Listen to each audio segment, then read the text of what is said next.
Les 4 flammes de Noël, les 4 bougies qui sont posées sur le rebord de la scène, vont être allumées par les enfants de l'école du dimanche. La première bougie va être allumée par Thomas.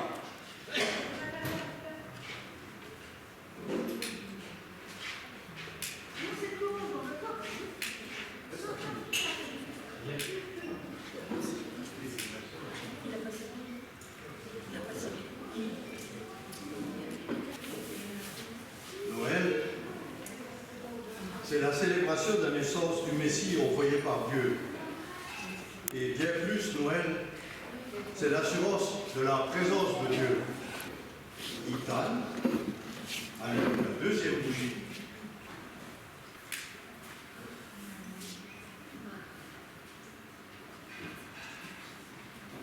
Dans l'Ancien Testament, Dieu s'est manifesté au monde au moyen d'individus choisis comme Abraham, Isaac, Jacob, David et Salomon.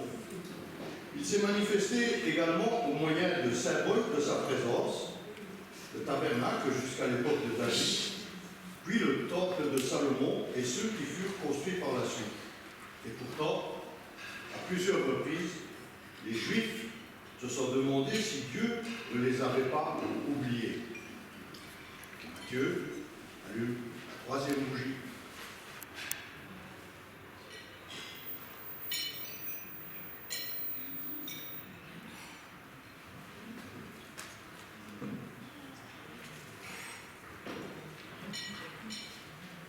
Mais Dieu vient pour sauver par Jésus. Et ce prénom veut dire Dieu sauve. Le salut apparaît sans que l'homme en ait pris l'initiative. Cette fois, la délivrance ne sera pas simplement politique, mais elle aura une portée spirituelle et universelle. Le Seigneur, qui semblait être absent, attendait plutôt le bon moment pour venir lui-même habiter avec nous. Et Samuel allume la quatrième bougie.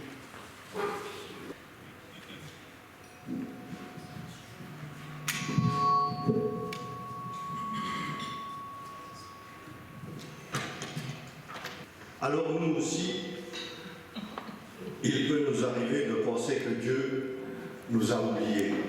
Mais lorsqu'il agit dans notre vie, nous comprenons que ce n'était pas le cas et qu'il n'est jamais en retard. La nativité, c'est cela.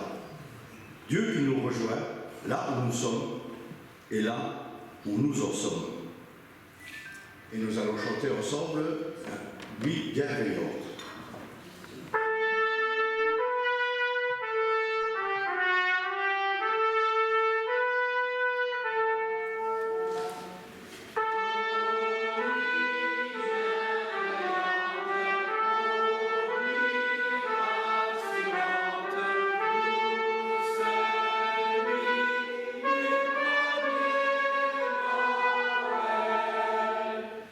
Jésus, oui,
parmi les hommes qu'il agrée.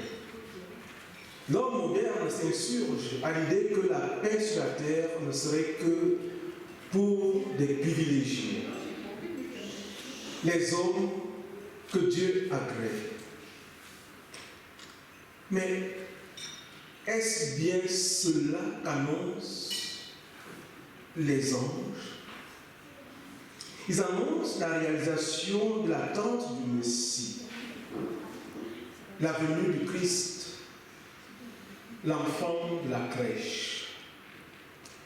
Jésus est l'homme que Dieu agrée. Le seul dont nous puissions dire que Dieu a créé, et c'est son abaissement volontaire et son sacrifice que Dieu agrée. Paix sur la terre pour tous les hommes, parce que le Christ est venu. Paix sur la terre à ceux qui sont unis au Christ. Grâce à lui, tous les hommes sont agréés de Dieu.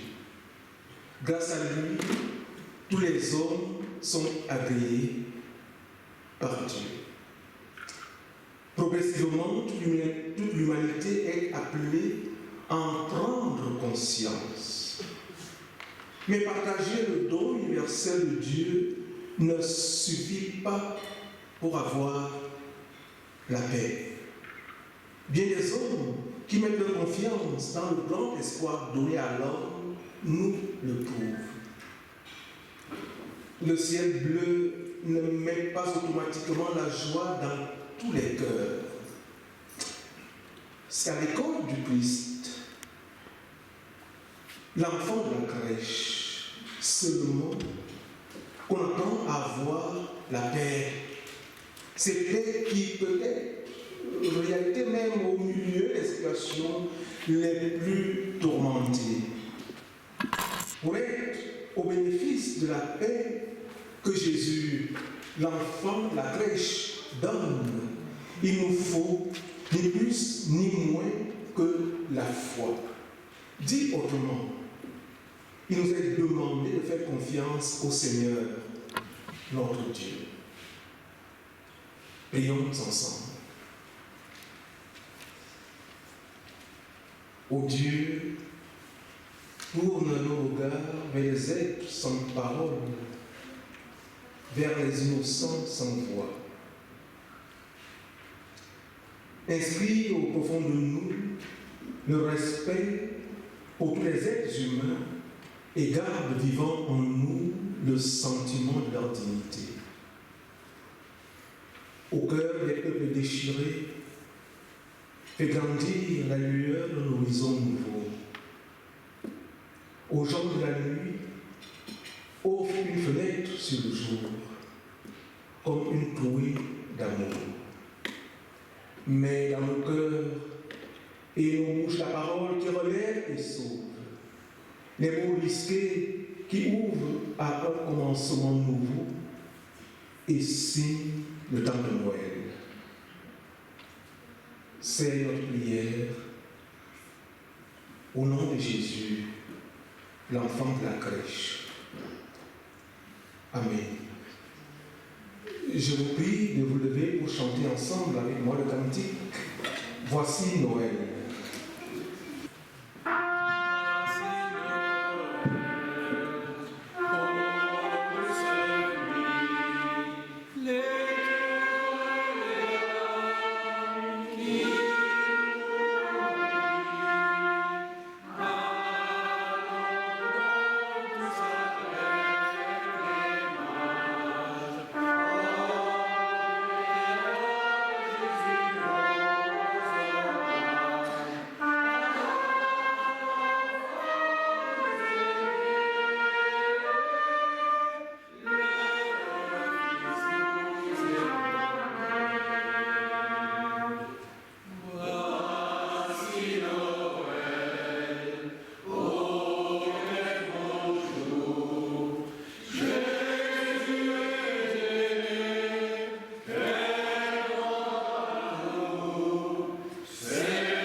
Veuillez prendre vos places.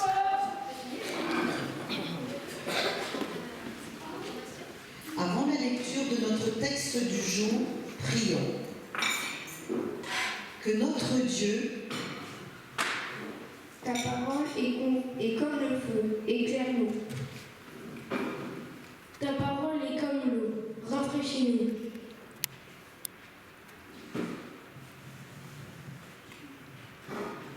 Ta parole est comme le ciel, allergie-nous. Ta parole est comme la terre, enracine-nous. nous ne comptons pas sur nos paroles à nous, paroles d'hommes qui oublient et déçoivent souvent. Nous comptons sur ta parole à toi, parce que tu es Dieu de mémoire, Dieu d'espérance. Chaque jour, tu recrées pour nous, et nous tâchons de recréer avec toi les cieux et la terre, jusqu'à ce que vienne ce royaume qui a déjà commencé au milieu de nous. Fais-nous don d'une vigueur d'adulte et d'une attente d'enfant. Amen. Et dans la première lettre aux Corinthiens, chapitre 13, verset 13. Maintenant, 3 choses sont toujours là.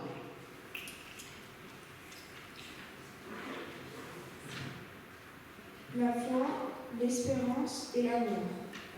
La plus grande des 3, c'est l'amour.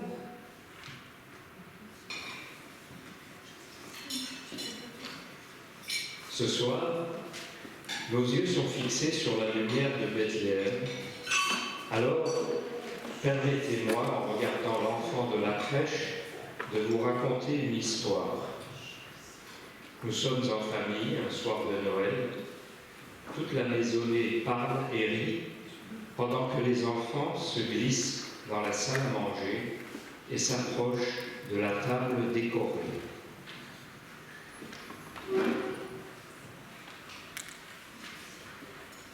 Au milieu des décorations, ils remarquent les 4 belles bougies dont les flammes brillantes dansent et semblent tenir conversation. C'est Noël. Chaque fois qu'on essuie une larme dans les yeux d'un enfant. C'est Noël. Chaque fois qu'on dépose les armes, chaque fois qu'on s'entend. C'est Noël sur la terre. Chaque fois qu'on arrête une guerre et quand on ouvre ses mains. C'est Noël. Chaque fois qu'on force la misère à reculer plus loin. Mais la première bougie dit: Moi, je suis la lumière de la paix, et je me demande pourquoi je brûle. Qui croit encore à la paix? Regardez ces guerres partout, ces gens innocents qui meurent. Regardez ces violences à l'école. Regardez ces disputes à la maison. Je suis la lumière de la paix et je ne sers à rien. Personne ne désire plus à m'accueillir ou me protéger. En disant ces mots, la première flamme, celle de la paix, s'éteignit.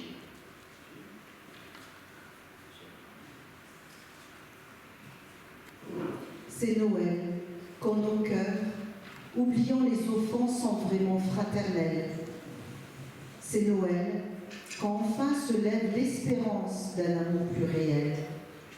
C'est Noël, quand soudain se taisent les mensonges, faisant place au bonheur, et qu'au fond de nos vies, la souffrance qui ronge trouve un peu de douceur. La deuxième bougie prit aussitôt la parole. Moi, je suis la lumière de l'amour et je me demande aussi si je vais continuer à brûler. Aujourd'hui, les gens s'enferment et ne pensent qu'à eux. Leur seule lucarne, c'est l'écran de télé. Là, ils voient bien qu'il y a plein d'enfants qui n'ont pas mangé ou qui souffrent. Ils voient tout cela, mais ils restent assis dans leur fauteuil. Ils ne font rien. Ils ne bougent pas le petit doigt. Et moi, je vis pour être donné, pour être partagé. Alors à quoi bon vivre? À quoi bon continuer à brûler? En disant ces mots, la deuxième flamme, celle de l'amour, s'éteignit.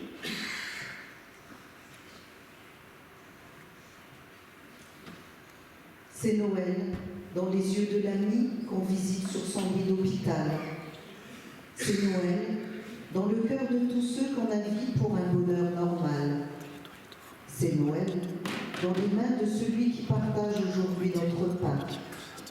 C'est Noël, quand le gueux oublie tous les outrages et ne sont plus sa fin. La troisième bougie de Noël prit la parole. Moi, je suis la lumière de la foi. Cela fait des années que je dis.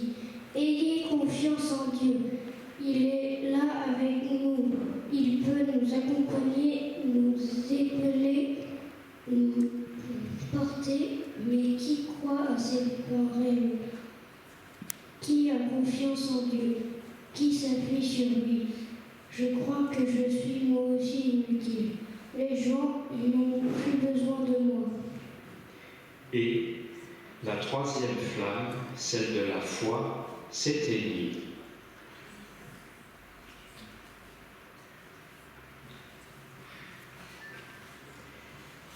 Il ne restait plus qu'une flamme et les enfants étaient devenus tristes parce que la belle table de Noël était presque dans l'obscurité.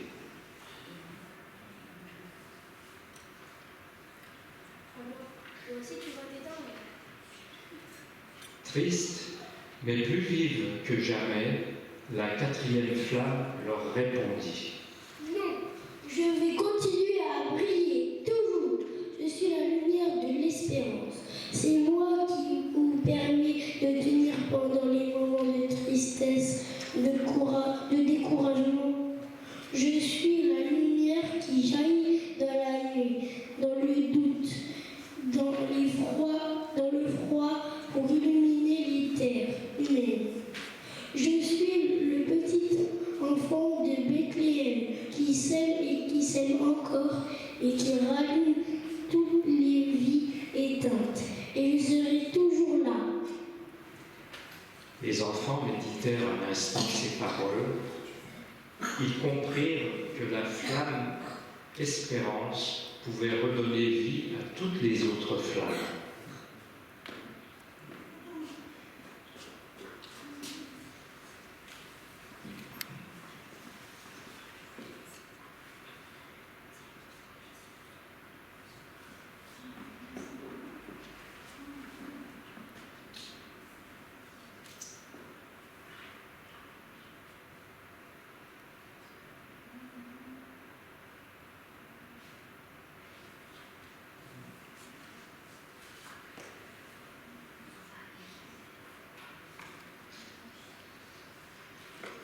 L'espérance ravive alors les flammes de la paix, de l'amour et de la foi. Et toutes ces flammes brillèrent d'un si grand feu qu'elles illuminèrent fortement le cœur de tous les convives. Tous en chœur, ils se mirent debout et chantèrent la gloire de Dieu. Gloria in excelsis Deo. Les anges dans nos campagnes ont entonné l'hymne des cieux, et l'écho de nos montagnes relie ce chant mélodieux. Gloria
parce qu'ils sont hospitalisés ou parce qu'ils sont malades et qu'ils n'ont pas pu partager avec nous aujourd'hui. Et pensons fort à eux.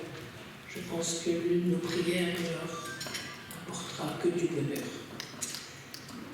Donc je vais vous dire ici une prière de Claude Arthur Danloy.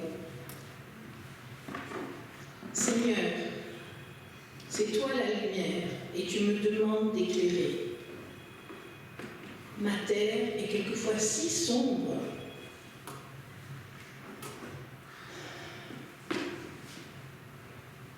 Mon jour est parfois ma nuit. Je vois si mal mes balises se réduisent. Les ombres s'attachent à mes yeux. La peur devient mon habitude. Qui suis-je pour briller? Je suis timide et maladroite. Je suis inquiète, j'ai froid. Aurais-je si peu de foi? Moi qui aime tant être vue et qui ne vois pas. Aidez-moi à comprendre que tu as besoin de moi. Prends-moi plus fort et rends-moi plus fort et plus disponible. J'ai reçu la vie, petit morceau d'éternité, mais fait pour apprendre à aimer. Aide-moi à rayonner.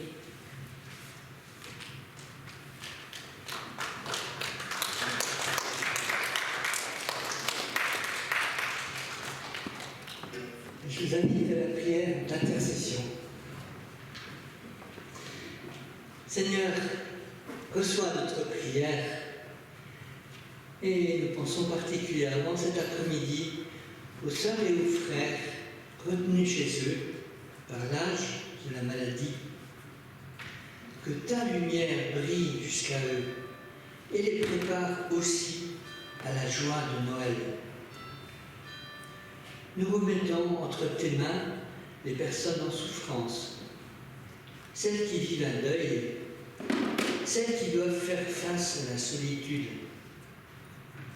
Que Noël soit pour elles l'occasion de te sentir proche. Ô Dieu, humble enfant dans une étable, nous te remettons les projets de cette communauté. Tiens, allumer la flamme qui guide les responsables, que ta sagesse admirable se répande sur nos dirigeants. Donne l'espérance aux plus pauvres, soutiens-les dans leur vie de chaque jour. Et que la foi qu'ils placent en toi soutienne les opprimés, et que la terre entière rayonne de ton amour. Et ensemble, je vous invite à vous lever pour dire la parole que le Seigneur nous a apprise. Notre Père qui es aux cieux, que ton nom soit sanctifié, que ton règne vienne, que ta volonté soit faite sur la terre comme au ciel. Donne-nous aujourd'hui notre pain de ce jour. Pardonne-nous nos offenses, comme nous pardonnons aussi à ceux qui nous ont offensés. Et ne nous laisse pas entrer en tentation, mais délivre-nous du mal, car c'est à toi qu'appartiennent le règne, la puissance et la gloire pour les siècles des siècles. Amen. Un arbre séculaire du vieux trône d'Isaïe, durant l'hiver austère, un flairable jaillit, et sur le sein durci, dans la nuit calme et claire,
Je vous prie maintenant de vous lever à l'effet d'écouter l'exhortation et de recevoir la bénédiction de la part de notre Dieu.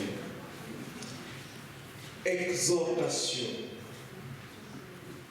Parce que Christ est venu dans notre monde et dans notre histoire, qu'il a brisé le silence et la souffrance, qu'il a rempli le monde de sa gloire, qu'il a été la lumière dans notre foi de nuit, qu'il est né dans une sombre crèche, qu'il a répandu tout au long de sa vie l'amour et la lumière, qu'il a brisé les cœurs endurcis, qu'il a réconforté les âmes en détresse. À cause de tout cela, aujourd'hui, nous avons la foi, l'espérance et l'amour. Recevez maintenant la bénédiction de la part de notre Dieu. Viens, Seigneur, et bénis-nous. Répands sur nous ta paix. Étends tes mains au-dessus de nous et donne-nous ta force. Que le Seigneur vous bénisse et vous garde, sœurs et frères. Il le fera de toutes sortes et de toutes manières, par son esprit qui est présence du Christ en nous, et aussi par le soleil qui brille sur nos têtes, par la terre sous nos pieds, par les amis et les amis qui nous entourent, par son amour dont la source est cachée au cœur de notre vie. Allons maintenant. Il nous envoie sur le chemin de son amour. Amen.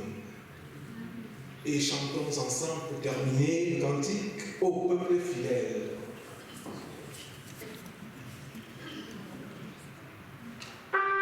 Peuple fidèle, Jésus vous appelle, venez triomphant joyeux de naissance.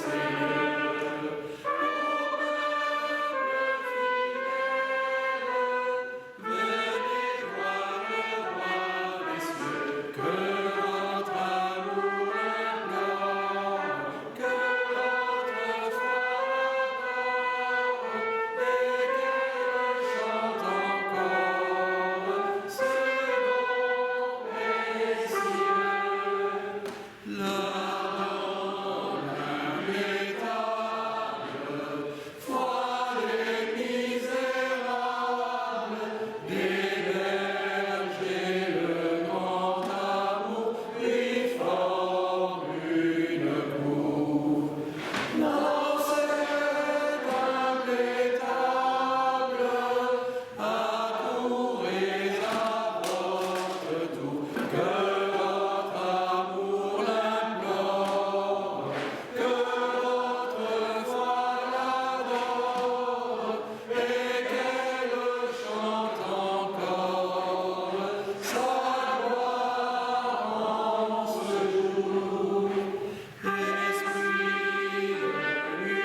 comme il y a toujours des traditions, on va quand même chanter Mon beau sapin.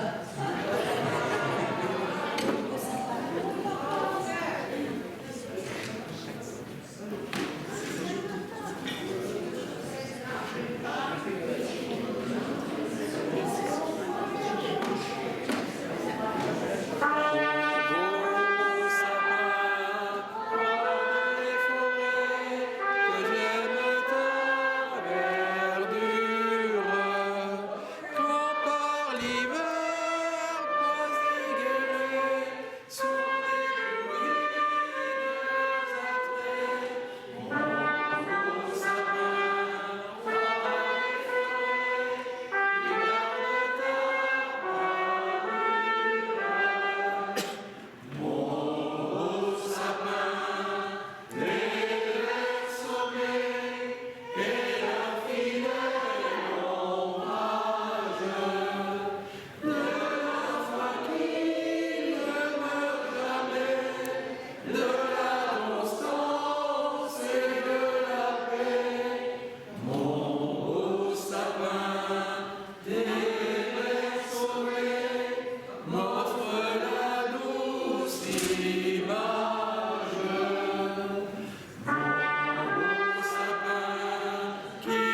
C'est